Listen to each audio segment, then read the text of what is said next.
Hello. I'd like to talk about my name. I don't have a name at the moment.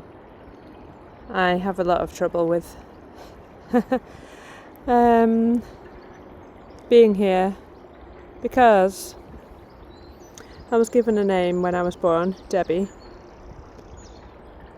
but I didn't embody that name. I dissociated very, very young, definitely under the age of 2. And I haven't been, basically Debbie isn't here. I don't know how to explain it simply. Also, I couldn't say Debbie because I couldn't speak. I'm a mute. I'm a selective mute.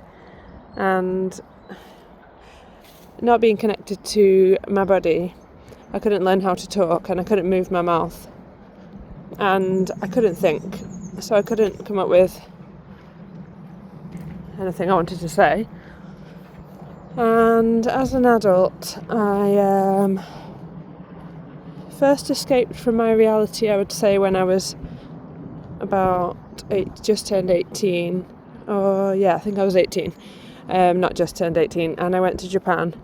And they gave me a nickname, Suzu, which came from my middle name, which is Susan. So I had a new persona, and it was good. I could do something with it. And I think of my personas as a kind of thin sheet of paper balanced on top of a jug. That's kind of like how it feels like it could just blow away, and it's not really anything substantial, but it is there, and it's a covering. I was there for just under a year. I came back, and again, I didn't have a name because I wasn't Susu in England. That was my Japanese nickname. And the next time, when I went to Bangladesh, I was about 28 maybe. So it's nearly 10 years later.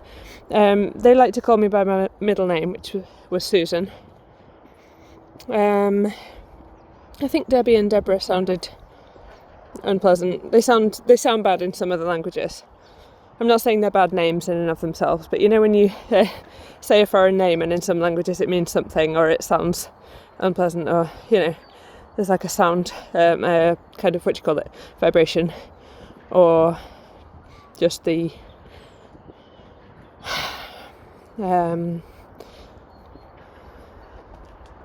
I don't know. So I was Susan for a while, and Susan was really loved, actually. Susan was very popular, and I was Susan part of the time. So it was kind of part of me. And then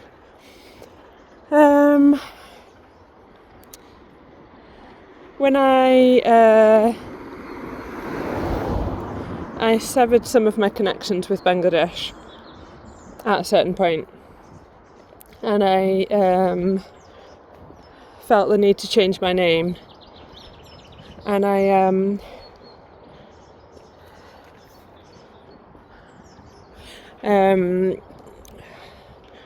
wanted a new name. I still couldn't say Debbie, which I hadn't been able to say when I was little, and Debbie was gone, long gone, and Susan was kind of dropped, even though Susan wasn't dropped, but I dropped Susan. Maybe I just didn't feel like I had enough, I didn't feel worthy to accept all the love that Susan got from Bangladesh. And then my surname, I wanted to change. Everybody said it wrong. Everybody mispronounced it, and it wasn't going to be my surname anymore. And I went to my grandfather's name on the maternal side. He was in the police in Palestine.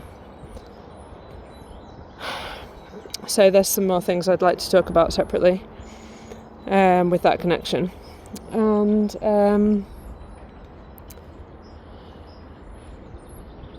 I spent a lot of time and energy choosing a new name, which is Clara. And I've been Clara. It's been a piece of paper on top of the jug. Oh, I just saw a little waterfall or a little mouse going in there. I was lucky that I spotted it. Clara. And Clara worked okay, but it was still just a thin piece of paper on top of an empty jug, which is me. I'm the empty jug. And it's gone. It's gone now. Because Clara went through more things. More things were uncovered. More trauma was uncovered, like more things from my past, which makes sense with the sound of the name Clara. Someone pointed out it's like clear and clarity and that kind of